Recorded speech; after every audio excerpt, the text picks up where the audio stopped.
always wants to cooperate with university partners. I do indeed.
Okay, so hello everybody, my name is Craig Sheridan. I'm the head of research projects for Flexiant, a cloud computing company based in Scotland. So the reason I wanted to come here, I wanted to speak about innovation in action, Flexiant and our involvement in the research project world. Sometimes research projects tend to get a hard time, actually, get a hard time from a lot of people, from the European Commission, from industry and many others, but I'm actually a very, very big fan of this research. I think there's some superb work that's done. And my role really in Flexiant is to try and make sure some of that work manifests itself in tangible features in our product that we can take to the marketplace.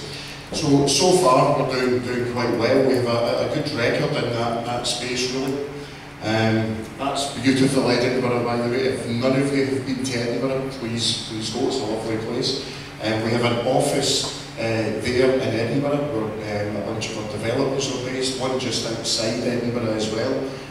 We have a marketing and sales office in London and also another development office in Sevilla in Spain. So we have quite a heritage, we have a lot of experience in this space. Going back to 1997, we were originally a hosting company, doing all of that traditional stuff. We were hosting many thousands of websites, and we would run email servers, run DNS servers, run load balancing servers, all of this type of thing. So we built up a lot of expertise in that space at the time, for sure. And we were very, very experienced. We knew what we were doing. We were very customer focused. We listened to the customers, we understood their problems, and it was really at that time where we managed to sort of work out how people should be using technologies better. We started to think about the next bounce of the ball and where things were going. So in 2007, we then launched a public cloud platform that we called FlexiScale. We were developing that actually at the very same time as Amazon were developing their slightly more famous one. So there was no such thing as a cloud platform at the time. We were hoping to have the first one in the world, but Amazon released theirs some 3 months to the market ahead of ourselves in 2007. That was slightly unfortunate. So we had the first one in Europe, and it was the second one worldwide. So I mean, from being a hosting company, we understood the sort of bottlenecks and processes and things, and we went through all of that experience of knowing how difficult it can be for businesses to get their services up and running. I mean, a typical scenario would include ourselves talking to a customer, having very elaborate conversations about their needs and what they want to take to the marketplace, and trying to map their needs into physical hardware, and then once you would work out the physical hardware required for their topology, that would have to be requisitioned from Dell or IBM, and this would typically, the inhibitive lead times are 2 weeks or something as well. And from there, That equipment would be delivered to a data centre. We would have to speak to remote engineers in the data centre, explain in great detail exactly where that should be racked, how it should be networked, get them to install operating systems on it, give us remote access. Eventually we would get access and be able to configure that for the customer's needs. Now typically that process would take somewhere in the region of about 8 weeks. I mean, contracts have to be signed and everything as well, so these things really didn't happen quickly. It was a very slow process.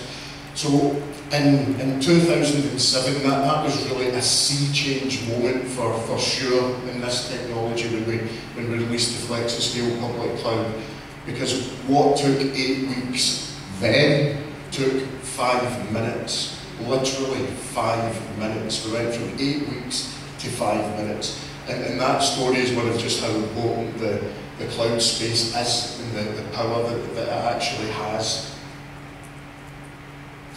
And since that moment, probably because we were early to market, we're constantly innovating the product. We were then recognised by a lot of the market analysts, and Gartner very kindly in 2013 gave us a cool vendor award in 451 Research, wrote a lot of papers that included us referencing the technologies that we had. And Infotech have also given us a couple of Trendsetter awards and called us the most innovative company in the cloud marketplace. And we have key partnerships with quite a lot of big names. I won't dwell on these too much, but it's maybe yesterday someone mentioned how difficult it was to install OpenStack on top of IBM's cloud management software, so I might just mention that out of interest, something that happened quite recently, just about a week ago or something. The gentleman who brought that point up yesterday was absolutely correct, for sure. IBM can't install their own cloud software. The IBM software guys in Amsterdam can't install their own software. They can't do it. They've tried for a long time installing that software in their own hardware, wrap it around OpenStack, and they can't do it. Question, are people too stupid or the software is difficult? Yes. No, go ahead. I won't answer that one. Both. They're very clever guys. But it just shows you that the software has issues. It's not, clearly it's not well developed enough software to be easily installed if the guys that are behind it working on it with a large team can't do it. So they contacted Flexiant and they asked us to come and install our cloud software in Amsterdam for them. And we did it in 40 minutes. 40 minutes we had a cloud system up and running for them. And if you think that's an exaggeration, all you have to do is visit the Flexiant website, go to our blog space, and we blogged that story about a week ago. And we videoed the install as well, because we very deliberately wanted to prove how quickly we could actually perform one of these installations. So it's an interesting read and a video maybe worth watching.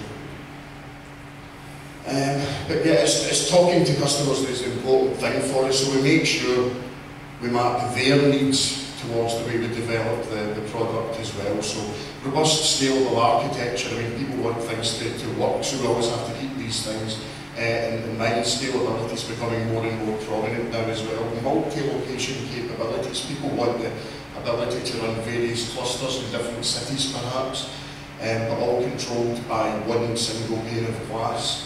Hypervisor agnostic is important to customers. Billing systems is hugely important. It's one of the things that more researchy type cloud softwares miss out on, and why they're not fit for purpose for actual marketplaces.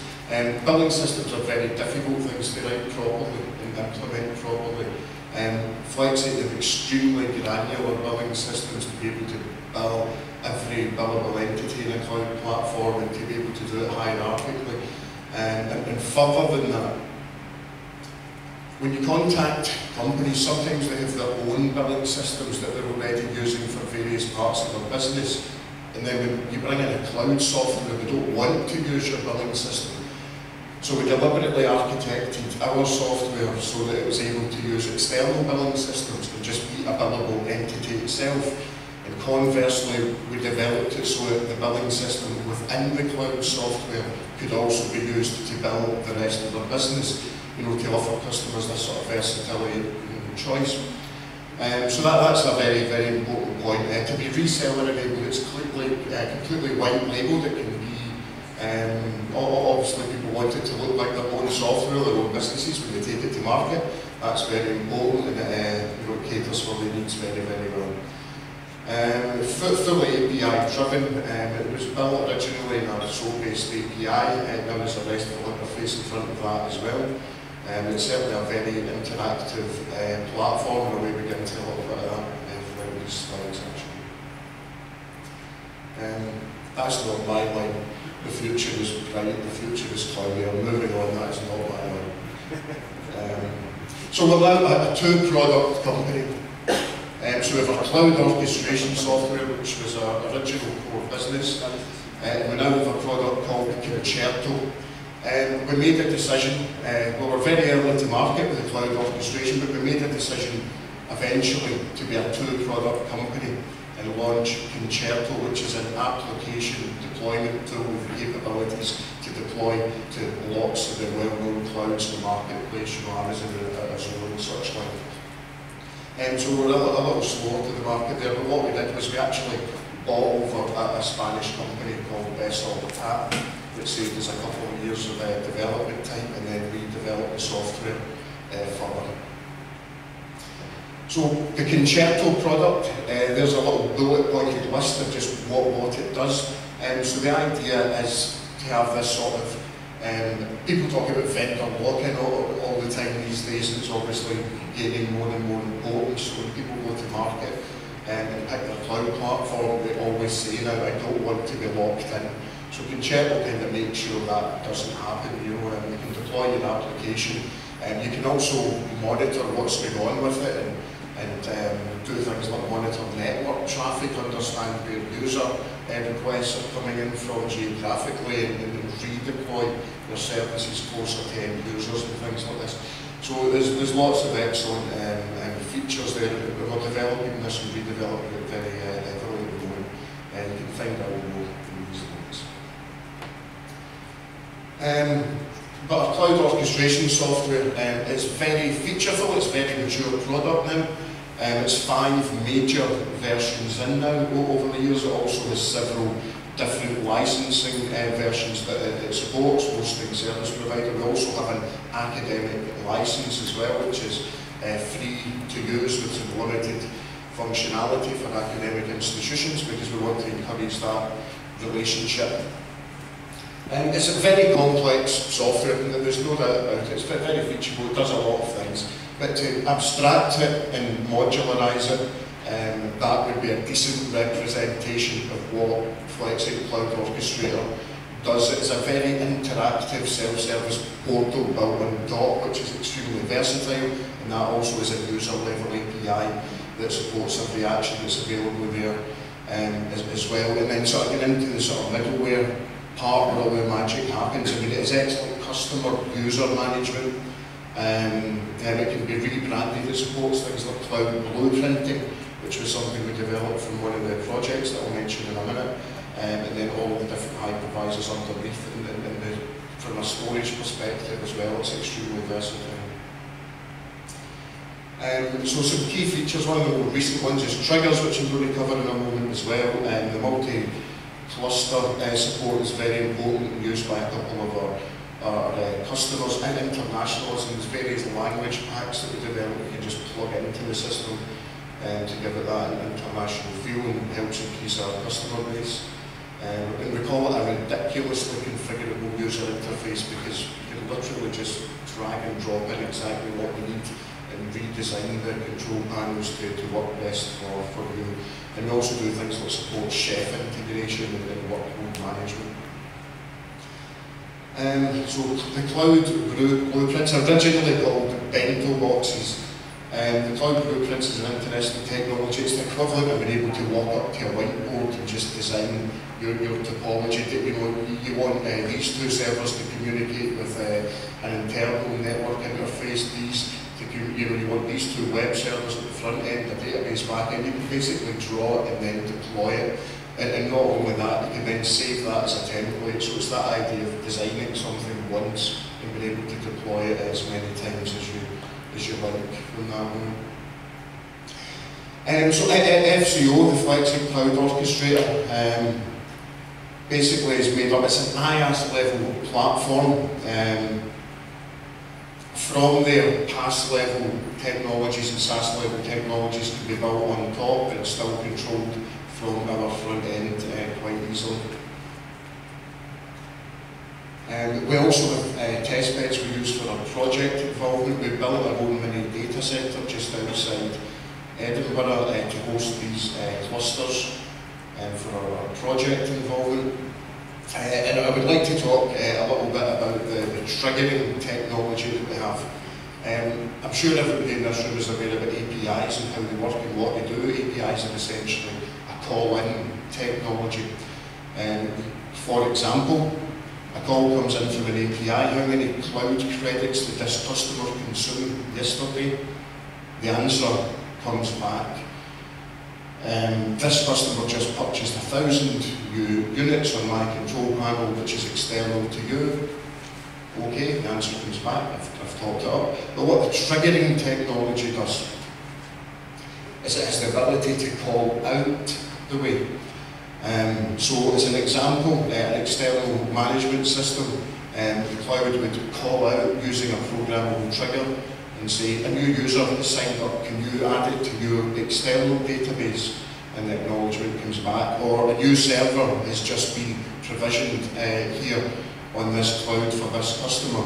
Can you add that to your load balanced pool of web servers? So it's this ability to speak to third-party external tools, which we've realised is becoming increasingly important for us. So we've already built a whole host of integration towards some of the third-party tools you can see listed up there, so that we can interact with those in a programmatic way, and our customers get to use these type of tools as if they were actually built into our platform. It's written in our own development language. We call it Flexiant Development Language, which itself is built on top of the Lua language. So these events from the cloud can be happening in almost anything that happens within a cloud. It can be programmed to do something else externally just before that event or after the event, when we can use a scheduler. So some of the other things we're looking at in the feature front, we're looking to try and encompass software-defined networking features into the software also.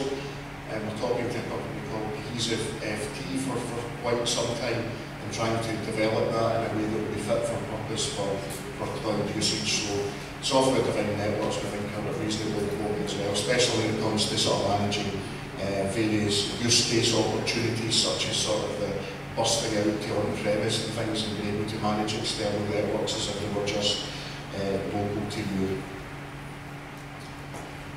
Cloud elasticity, there seems to be a lot of focus on as well. Customers are sort of understanding that they want things done more granularly, that they want things done more in conjunction with their own applications. So we're looking at various ways how we can help customers do these things as well. We'll maybe cover a couple of these things actually when I talk about the projects we're involved in. Hadoop's one of the things we're quite interested in incorporating very tightly into the platform.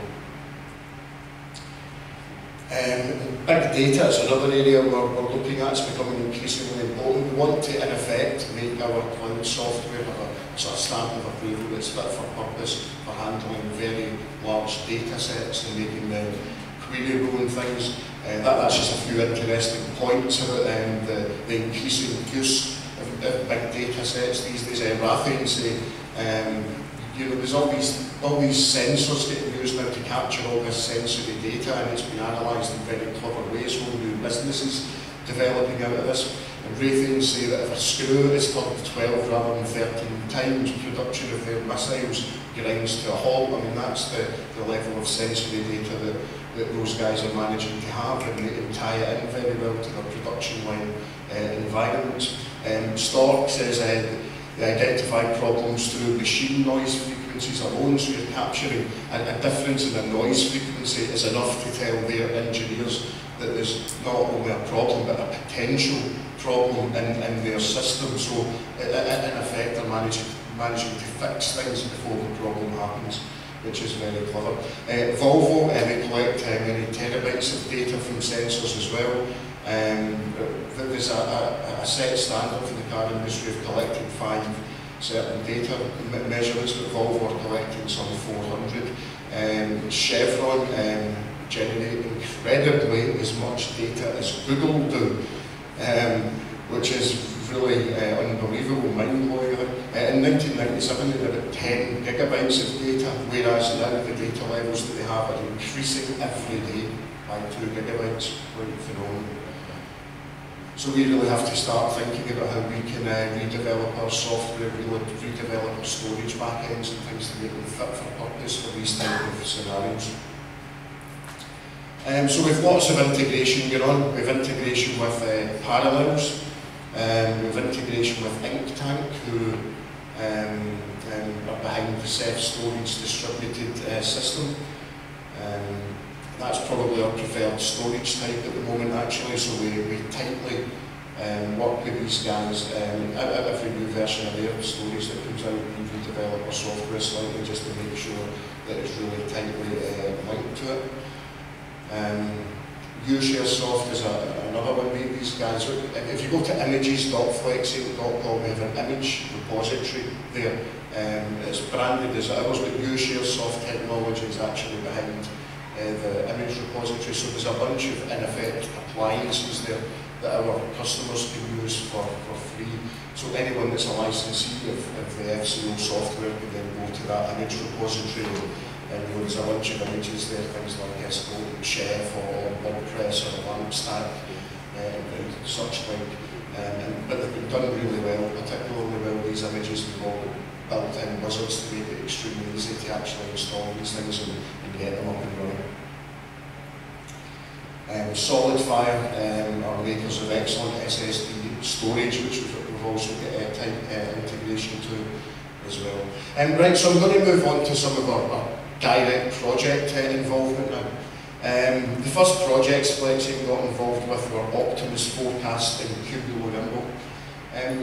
Those are all finished. The Optimus project was a multi-cloud project. It involved cloud busting and things, which we felt was quite interesting at the time because it was called an innovative project, and cloud busting was this great new term at the time. But what they didn't realise in the project is we had already did this for a Celtic football club actually. So Celtic Football Club in Glasgow provide streaming services of their football matches, so we hosted their website and hosted their streaming services at the time. And what was happening was every time that we're trying to stream these matches, they were so popular and there were so many users visiting these servers that the servers were just completely unable to cope with that demand. So it was a classic scenario of that peak, that large peak in demand. We had just released the FlexiScale public cloud platform at the time, and so we were a solutions provider, so we says, okay, you have a problem, we'll think of a solution. So what we did was use the cloud platform to supplement these peaks in demand, and we've done it in a nice automated way. So we didn't really think too much about it at the time, but at some point in the future we realised what we'd actually done was the world's first piece of cloud busting, you know, which was quite nice and a nice claim to fame. So there were some nice technologies that we also developed in our software from the Optimus project as well, especially experimenting with the multi-cloud scenario. In the Forecast project as well is where we developed the cloud blueprinting technologies that we called bento boxes at the time. It's now fully integrated into our software, and something customers absolutely love because it makes their life easier. And the Cumulonimbus project was quite an interesting story as well, because we joined the Cumulonimbus project with the FlexiScale public platform up and running, and we used centralised storage in that platform. What the guys in Cumulonimbus said they needed was support for local storage, essentially to prove the points they needed to prove within that project. So an argument ensued where we says, look, we know more about cloud than you, none of our customers need this or want it. However, eventually we implemented the support for the local storage, in effect to use the hard drives in the compute nodes. And then in the not too distant future after that, we had a customer that became a customer of Flexiant only because we supported that local storage. So we had to put our hand up there and say we were wrong, you know, and we didn't see that one coming. So from Cumulonimbus we developed and incorporated support for local storage as well as distributed storage, where all POSIX-based systems were then supported, and the systems that we support now, such as Intact's Ceph distributed storage that I just mentioned, were all as a direct result of the Cumulonimbus project. The project itself, quite rightly so, received an excellent billing from the European Commission, which we were very happy about. It was a startup company, came from that as well. Postus down there from Forth was also a member of the consortium. There was a lot of excellent work done, and we're very pleased with that. It's a great example of leaving a project with new features that you can take to market that customers actually use. And the other projects mentioned there are various other FP7 projects that we're involved with. So moving on to CLR first. So the CLR project actually would be a great example of Celtic's problem actually, where traditionally what people would do if they had peaks in demand would be that they had to actually provision hardware to cope for the highest possible peak in demand, which is not a great thing to do, a very expensive mistake to make. So the CLR project is trying to fix that problem with making it far more granular. And I'm going to speed up now actually. The ModiClouds project is a multi-cloud project. That the bit at the bottom here represents ourselves. We're very much involved in the runtime part of that platform, and just trying to handle various services through our trigger system, through our SOAP API, through RESTful interfaces, through JClouds connectors, just to try and very tightly tie into ModiCloud's capabilities to deploy services to different cloud platforms. The Passage project I don't have to cover, it's Tom Kirkhill has a presentation on that very subject later. Cactus is a very interesting project where the FCO cloud will be up on the right hand side there, and what we've done in Cactus is create the ability to extract a representation of the entire cloud platform externally. So that's right down to sort of understanding all the physical hardware, you know, the CPUs that's there, the amount of RAM it has. We're extracting the loads and things in each of those nodes as well, and then when workloads are then deployed in there, we can understand the relationship between the workloads and the physical hardware it's running on, and that gives you lots and lots of opportunities. A couple of examples would be that if you wanted a workload to run in a physical server with the highest possible capabilities in terms of CPUs and things, you can use tagging to do that. You can dynamically migrate workloads around, which creates great opportunities such as guaranteeing quality of service when loads are too high in a certain piece of physical hardware, or even emptying workloads from certain physical hardware in order to power it down. And if you think of a large cloud install across a data center or something, that's actually quite an important functionality because it saves an extremely large amount of money. I'll try to hurry up because I think I've got to finish, but S-Case is another one we're working on. I'll be at that meeting tomorrow in Thessaloniki. Actually, and Flexiant's role in that project is to understand and handle a repository of cloud services and make them very easily searchable through a front end and reusable. We're also in one other project, a Smart Cities one. It was our first dipping our toe into a Smart Cities project. It was very interesting for us and gave us a different sort of mindset and thinking about things. It's pretty interesting. Victoria Gasteiz in Spain are part of that, in Basque Country, and also Pula in Croatia, and it's all about optimising journey times in green type traffic environments. In Horizon 2020, we're in 3 projects at the moment. We run a use case in a federated cloud environment. We're kind of against federated environments because we want to differentiate weekly rather than federate, but we run a use case in there which is quite interesting. We use our triggering technologies to do things like when a virtual machine is deployed to automatically talk to a scanning server such as OpenVAS so it can security scan that server and then actually provision the firewall in the style it should be, to guarantee levels of security, and also use chef servers to deploy security baselines over to the servers as well. So there's a lot of interesting things happening in that one. And the Entice project is all about a sort of workflow system where you would be requisitioning appliances and trying to optimise that whole process of downloading an image, requisitioning the services from them and having them up and running. So it's all the classic things that cloud systems do, actually, just trying to make them better. And the last one we're involved in, and I've got to finish here, is the DICE project, which is all about quality-driven development, and directly Flexiant's role in that is about the quality aspects of sort of redundancy and making sure things are fit for purpose. So what we've done for that is write a fault injection tool that we're working on at the moment. The idea of the fault injection tool is it's based on the Netflix fault injection tool that they have actually, which is called Chaos Monkey. So we're writing our own version of that. Everybody loves a monkey in this site, right? So we can inject faults into the cloud platform and do things like power down random servers, random pieces of hardware, inject faults into random parts of the network, and then you can just see what happens. And it's a good way to actually make sure your system is redundant. And that's me finished. Thank you very much. I think I've been slightly over sort of all this.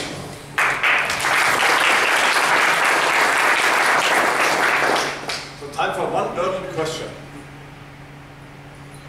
So like more urgent, but before, thank you very much. Please don't forget that we are now going to the column outside where we have a group picture, right? The traditional group picture.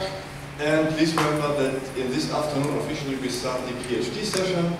Right, so I ask you to walk around, go to the posters, discuss with the guys, give advice, help, and so on. So, but first of all, we are stepping out for a group picture. Thank you.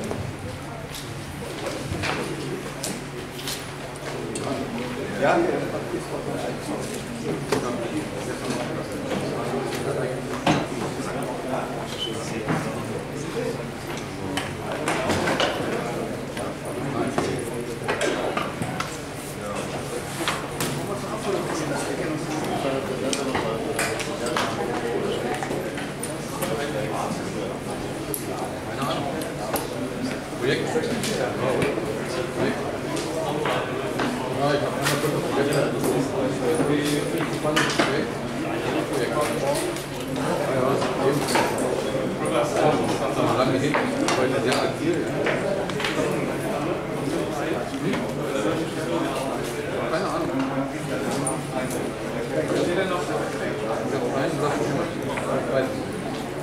Heute Abend erstmal meinen Vortrag und mein Zwischenstellen kann ich danach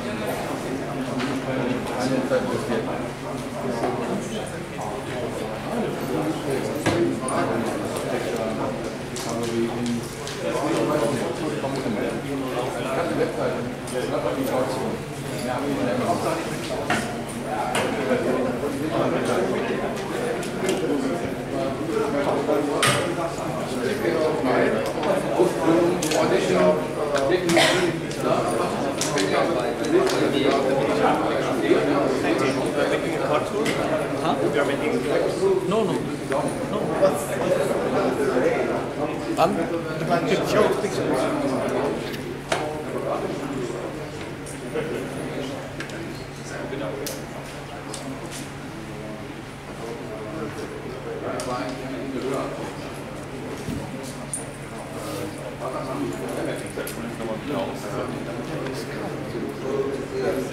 Treffen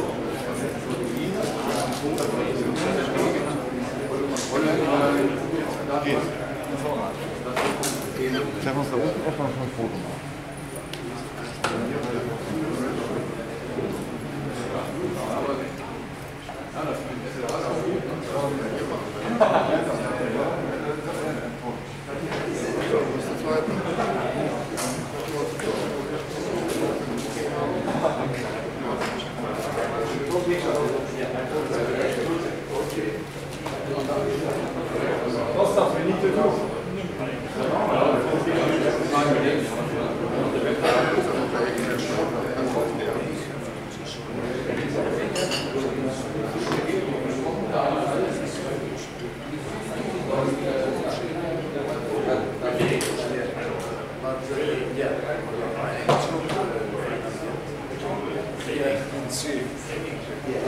Then you will be there too. Yeah. Okay, for Wednesday. Great. Okay.